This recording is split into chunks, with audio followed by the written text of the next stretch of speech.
ನಮಸ್ಕಾರ ಧನುರಾಶಿಯ ವೀಕ್ಷಕರೇ, ವರಮಹಾಲಕ್ಷ್ಮಿ ಪೂಜೆಯ ನಂತರದಲ್ಲಿ ನಿಮ್ಮ ಜೀವನದಲ್ಲಿ ಕೆಲವು ವಿಶೇಷ ಬದಲಾವಣೆಗಳು ಕಾಣಿಸಿಕೊಳ್ಳುವ ಸಾಧ್ಯತೆ ಇದೆ ಎಂದು ಜ್ಯೋತಿಷ್ಯದಲ್ಲಿ ನಂಬಲಾಗುತ್ತದೆ. ವಿಶೇಷವಾಗಿ ಹಣಕಾಸು, ಉದ್ಯೋಗ, ವ್ಯಾಪಾರ, ಕುಟುಂಬ ಮತ್ತು ನಿಮ್ಮ ಬಹುಕಾಲದ ಆಸೆಗಳಿಗೆ ಸಂಬಂಧಿಸಿದಂತೆ ವಿಶೇಷವಾಗಿ ಹೊಸ ಬೆಳವಣಿಗೆಗಳು ಆರಂಭವಾಗಲಿದೆ. ಆದರೆ ಇಲ್ಲಿ ಒಂದು ಕುತೂಹಲಕಾರಿ ವಿಷಯವಿದೆ. ಲಕ್ಷ್ಮೀ ಪೂಜೆಯ ನಂತರ ಧನುರಾಶಿಯವರಿಗೆ ಮೊದಲು ಯಾವ ಕ್ಷೇತ್ರದಲ್ಲಿ ಬದಲಾವಣೆ ಕಾಣಿಸಿಕೊಳ್ಳುತ್ತದೆ? ಹಣ ವಿಚಾರದಲ್ಲ, ಉದ್ಯೋಗದಲ್ಲ, ಅಥವಾ ಕುಟುಂಬದಲ್ಲ, ಅಥವಾ ಬಹಳ ದಿನಗಳಿಂದ ಕಾಯುತ್ತಿದ್ದ ಒಂದು ಅವಕಾಶಕ್ಕೆ ಸಂಬಂಧಿಸಿದ ವಿಷಯದಲ್ಲಿ ಇರಬಹುದೇ? ಇಂದಿನ ವಿಡಿಯೋದಲ್ಲಿ ವಿವರವಾಗಿ ತಿಳಿಯೋಣ. ಧನುರಾಶಿಯವರಿಗೆ ಲಕ್ಷ್ಮೀ ಪೂಜೆಯ ನಂತರದ ಅವಧಿ ಹೇಗಿರಬಹುದು ಎಂಬುದನ್ನು ವಿವರವಾಗಿ ನೋಡೋಣ. ಈ ವಿಡಿಯೋನ ಕೊನೆಯವರೆಗೂ ನೋಡಿ, ಏಕೆಂದರೆ ಕೊನೆಯಲ್ಲಿ ಧನುರಾಶಿಯವರಿಗೆ ಅನುಕೂಲಕರವಾಗಬಹುದಾದ ಕೆಲವು ಸರಳ ಲಕ್ಷ್ಮಿ ಆರಾಧನಾ ವಿಧಾನಗಳನ್ನು ಕೂಡ ತಿಳಿಸಲಾಗಿದೆ. ಹಾಗೆ ಇದನ್ನು ಅನುಸರಿಸುವುದರಿಂದಾಗಿ ಅನೇಕ ರೀತಿಯ ಬದಲಾವಣೆಯನ್ನು ನೀವು ನಿಮ್ಮ ಜೀವನದಲ್ಲಿ ಕಾಣಲಿದ್ದೀರಿ. ಹಾಗಾಗಿ ವಿಡಿಯೋನ ಕೊನೆಯವರೆಗೂ ನೋಡಿ. ಹಾಗೆ ವಿಡಿಯೋ ಇಷ್ಟ ಆಗಿದ್ದಲ್ಲಿ ವಿಡಿಯೋಗೊಂದು ಲೈಕ್ ಮಾಡಿ, ಚಾನಲ್ಗೆ ಸಬ್ಸ್ಕ್ರೈಬ್ ಮಾಡಿಕೊಳ್ಳೋದನ್ನ ಮರಿಬೇಡಿ. ಧನುರಾಶಿಯವರಿಗೆ ಹಣದ ವಿಚಾರದಲ್ಲಿ ವರಮಹಾಲಕ್ಷ್ಮಿ ಪೂಜೆಯ ನಂತರದಿಂದ ಏನೆಲ್ಲ ಬದಲಾವಣೆಗಳು ಕಾಣಿಸಿಕೊಳ್ಳುತ್ತದೆ ಎಂಬುದನ್ನು ಈಗ ತಿಳಿಯೋಣ ಬನ್ನಿ. ಧನುರಾಶಿಯವರಿಗೆ ಲಕ್ಷ್ಮೀ ಪೂಜೆಯ ನಂತರ ಹಣಕಾಸಿನ ವಿಚಾರದಲ್ಲಿ ಹೊಸ ಚಲನೆ ಕಾಣಿಸಿಕೊಳ್ಳುವ ಸಾಧ್ಯತೆ ಇರಲಿದೆ. ಹಾಗೆ ಇಷ್ಟು ದಿನ ಹಣ ಬಂದರೂ ಉಳಿಯುತ್ತಿಲ್ಲ ಎಂಬ ಅನುಭವ ಇದ್ದರೆ ಮುಂದಿನ ದಿನಗಳಲ್ಲಿ ಖರ್ಚು ಮತ್ತು ಉಳಿತಾಯದ ಬಗ್ಗೆ ಹೆಚ್ಚು ಜಾಗರೂಕರಾಗಿ ಇರುವ ಪರಿಸ್ಥಿತಿ ಬರಬಹುದು. ಹಿಂದೆ ಮಾಡಿದ ಕೆಲಸದಿಂದ ಬರಬೇಕಾದ ಹಣ ತಡವಾಗಿ ಬಂದರೂ ಆಶ್ಚರ್ಯವಿಲ್ಲ. ಯಾರಿಗಾದರೂ ಸಾಲ ಕೊಟ್ಟಿದ್ದರೆ ಅದು ಮರಳಿ ಬರುವ ಸೂಚನೆ ಸಿಗುತ್ತದೆ. ಹಾಗೆ ಕೆಲವರಿಗೆ ಹೊಸ ಆದಾಯದ ಮಾರ್ಗದ ಬಗ್ಗೆ ಯೋಚನೆ ಮೂಡುತ್ತದೆ. ಆದರೆ ಒಂದು ವಿಷಯವನ್ನು ನೀವು ನೆನಪಿನಲ್ಲಿ ಇಟ್ಟುಕೊಳ್ಳಬೇಕಾಗಿರಲಿದೆ. ಹಣ ಬರುತ್ತದೆ ಎನ್ನುವುದಕ್ಕಿಂತ ಬಂದ ಹಣವನ್ನು ಉಳಿಸಿಕೊಳ್ಳುವುದು ಇನ್ನೂ ಮುಖ್ಯವಾಗಿರಲಿದೆ. ಆದ್ದರಿಂದ ಪೂಜೆಯ ನಂತರ ಅನಗತ್ಯ ಖರ್ಚುಗಳನ್ನು ಕಡಿಮೆ ಮಾಡಿ ಹಣಕಾಸಿನ ಯೋಜನೆಗಳನ್ನು ಮಾಡಿಕೊಳ್ಳುವುದು ಉತ್ತಮವಾಗಿರಲಿದೆ. ಇದು ಪ್ರಮುಖವಾಗಿ ಹಣಕಾಸಿನ ವಿಷಯದಲ್ಲಿ ನೀವು ಎಚ್ಚರಿಕೆ ವಹಿಸಬೇಕಾದ ಮುಖ್ಯ ವಿಷಯವಾಗಿದ್ದು, ಇನ್ನು ಉದ್ಯೋಗ ಮತ್ತು ವೃತ್ತಿ ಕ್ಷೇತ್ರದಲ್ಲಿ ಧನುರಾಶಿಯವರಿಗೆ ವರಮಹಾಲಕ್ಷ್ಮಿ ಹಬ್ಬದ ನಂತರದ ದಿನಗಳು ಹೇಗಿರಲಿದೆ ಎಂದು ನೋಡೋಣ. ಉದ್ಯೋಗದಲ್ಲಿ ಇರುವ ಧನುರಾಶಿಯವರಿಗೆ ಕೆಲಸದ ಜಾಗದಲ್ಲಿ ಕೆಲವು ಬದಲಾವಣೆಗಳು ಕಂಡುಬರಲಿದೆ. ನಿಮ್ಮ ಕೆಲಸವನ್ನು ಗಮನಿಸುವ ವ್ಯಕ್ತಿಯೊಬ್ಬರು ನಿಮ್ಮ ಸಾಮರ್ಥ್ಯವನ್ನು ಗುರುತಿಸುವ ಸಾಧ್ಯತೆ ಇರಲಿದೆ. ಬಹಳ ದಿನಗಳಿಂದ ನಿರೀಕ್ಷಿಸಿದ್ದ ಜವಾಬ್ದಾರಿ ಅಥವಾ ಹೊಸ ಅವಕಾಶಗಳು ಸಿಗಲಿದೆ. ಉದ್ಯೋಗ ಬದಲಾವಣೆ ಯೋಚಿಸುವವರಿಗೆ ಹೊಸ ಅವಕಾಶಗಳ ಬಗ್ಗೆ ಮಾಹಿತಿ ಸಿಗಬಹುದು. ಆದರೆ ಯಾವುದೇ ನಿರ್ಧಾರವನ್ನು ಆತುರದಿಂದ ತೆಗೆದುಕೊಳ್ಳಬೇಡಿ. ಹಾಗೆ ಹೊಸ ಅವಕಾಶ ಬಂದಾಗ ಸಂಬಳ ಮಾತ್ರವಲ್ಲ, ಕೆಲಸದ ಸ್ಥಿರತೆ, ಸ್ಥಳ, ಜಾಗ, ಜವಾಬ್ದಾರಿ, ಭವಿಷ್ಯದ ಬೆಳವಣಿಗೆಯನ್ನು ನೀವು ಹೆಚ್ಚಾಗಿ ಗಮನಿಸುವುದು ಹಾಗೆ ಎಲ್ಲವನ್ನು ಪರಿಶೀಲಿಸುವುದು ಬಹು ಮುಖ್ಯವಾಗಿರಲಿದೆ. ಇನ್ನು ಧನುರಾಶಿಯವರು ವ್ಯಾಪಾರ, ವ್ಯವಹಾರ, ಸ್ವ ಉದ್ಯೋಗವನ್ನು ಮಾಡುತ್ತಿದ್ದರೆ ಏನೆಲ್ಲ ಬದಲಾವಣೆಗಳು ಈ ಸಮಯದಲ್ಲಿ ಇರಲಿದೆ, ಯಾವ ರೀತಿಯ ಎಚ್ಚರಿಕೆ ಕ್ರಮವನ್ನು ಯಾವಾಗ ತೆಗೆದುಕೊಳ್ಳಬೇಕು ಎಂಬುದನ್ನು ನೋಡೋಣ. ವ್ಯಾಪಾರ ಮಾಡುವವರಿಗೆ, ಅದರಲ್ಲೂ ಈ ವರಮಹಾಲಕ್ಷ್ಮಿಯ ನಂತರದಲ್ಲಿ ಗ್ರಾಹಕರ ಸಂಖ್ಯೆ ಅಥವಾ ವ್ಯಾಪಾರದ ಚಟುವಟಿಕೆ ನಿಧಾನವಾಗಿ ಹೆಚ್ಚಾಗುವ ಪರಿಸ್ಥಿತಿ ಕಂಡುಬರಲಿದೆ. ಹಿಂದೆ ಪರಿಚಯವಿದ್ದ ವ್ಯಕ್ತಿಯೊಬ್ಬರಿಂದ ಹೊಸ ವ್ಯವಹಾರದ ಅವಕಾಶ ಬರಬಹುದು. ಹಳೆಯ ಸಂಪರ್ಕವೇ ಹೊಸ ಅವಕಾಶಕ್ಕೆ ಕಾರಣವಾಗಲಿದೆ. ಆದರೆ ಈ ಸಮಯದಲ್ಲಿ ದೊಡ್ಡ ಮೊತ್ತದ ಹೂಡಿಕೆ ಮಾಡುವ ಮುನ್ನ ಸರಿಯಾದ ಪರಿಶೀಲನೆ ಅಗತ್ಯವಾಗಿರಲಿದೆ. ಯಾರಾದರೂ ಬಂದು ತಕ್ಷಣ ಹಣ ಬರುತ್ತದೆ ಎಂದರೆ ಯಾವುದನ್ನು ಕಣ್ಣು ಮುಚ್ಚಿ ನಂಬಬೇಡಿ. ಹಾಗೆ ಎಲ್ಲವನ್ನು ಈ ಸಮಯದಲ್ಲಿ ಪರಿಶೀಲಿಸಿ ಮುಂದುವರಿಯುವುದು ಉತ್ತಮವಾಗಿರಲಿದೆ.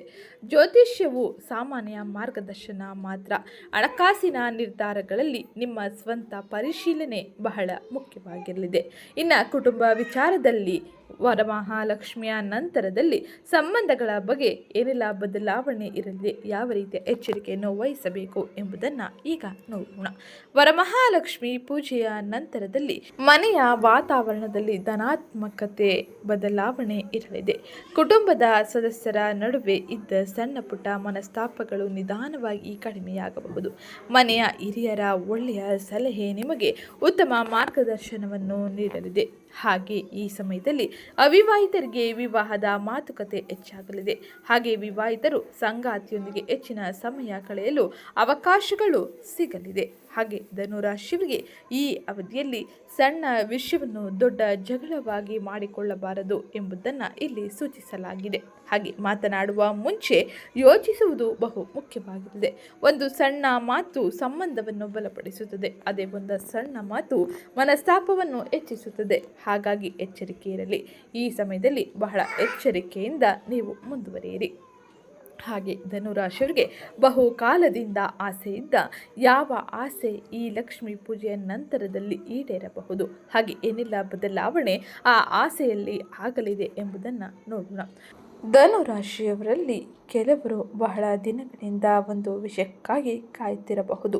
ಅದು ಉದ್ಯೋಗವಾಗಿರಬಹುದು, ಹಣಕಾಸಿನ ವಿಚಾರವಾಗಿರಬಹುದು, ಮನೆಯ ವಿಷಯವಾಗಿರಬಹುದು, ವಿವಾಹವಾಗಿರಬಹುದು ಅಥವಾ ನಿಮ್ಮ ವೈಯಕ್ತಿಕ ಕನಸಾಗಿರಬಹುದು.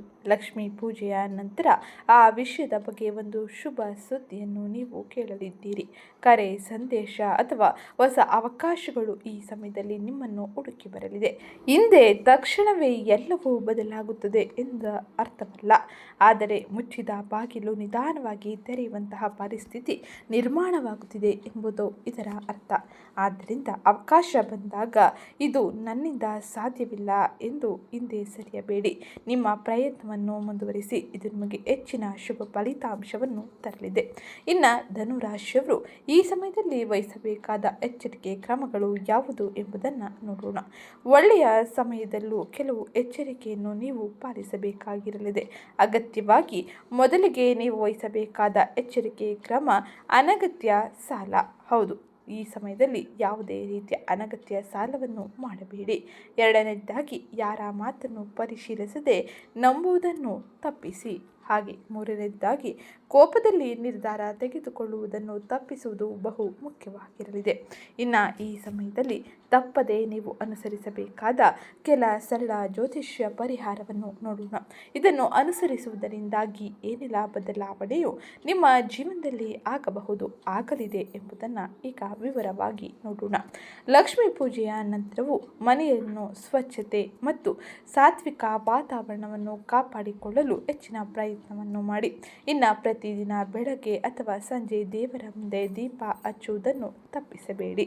ಹಾಗೆ ಪ್ರತಿ ಶುಕ್ರವಾರದಂದು ಲಕ್ಷ್ಮೀ ದೇವಿಯನ್ನು ಭಕ್ತಿಯಿಂದ ಪ್ರಾರ್ಥಿಸುವುದರಿಂದಾಗಿ ಅನೇಕ ರೀತಿಯ ಆರ್ಥಿಕ ಹಣಕಾಸಿನ ನೆರವು ಹಾಗೆ ಬದಲಾವಣೆಗಳನ್ನು ಜೀವನದಲ್ಲಿ ನೀವು ನೋಡಲಿದ್ದೀರಿ. ಇದರ ಜೊತೆಗೆ ಓಂ ಶ್ರೀ ಮಹಾಲಕ್ಷ್ಮೀ ನಮಃ ಎಂಬ ಮಂತ್ರವನ್ನು ನಿಮ್ಮ ನಂಬಿಕೆಯಂತೆ ಜಪಿಸಬಹುದಾಗಿರುತ್ತದೆ. ಸಾಧ್ಯವಾದರೆ ಅಗತ್ಯವಿರುವವರಿಗೆ ಅನ್ನ ಅಥವಾ ನಿಮ್ಮ ಸಾಮರ್ಥ್ಯಕ್ಕೆ ಅನುಗುಣವಾಗಿ ದಾನ ಮಾಡಬಹುದು. ಇವೆಲ್ಲವೂ ಭಕ್ತಿಯ ಆಚರಣೆಗಳು. ಹಣದ ಲಾಭಕ್ಕೆ ಖಚಿತ ಭರವಸೆಯನ್ನು ನೀವು ಪಡೆದುಕೊಳ್ಳುತ್ತಿದ್ದೀರಿ ಎಂದರ್ಥವಲ್ಲ. ಒಂದು ಹೆಜ್ಜೆ ಮುಂದಿನ ಬಾಗಿಲನ್ನು ತೆರೆದುಕೊಳ್ಳಲು ಈ ಪ್ರಯತ್ನವನ್ನು ನೀವು ಮಾಡಬಹುದಾಗಿರಲಿದೆ.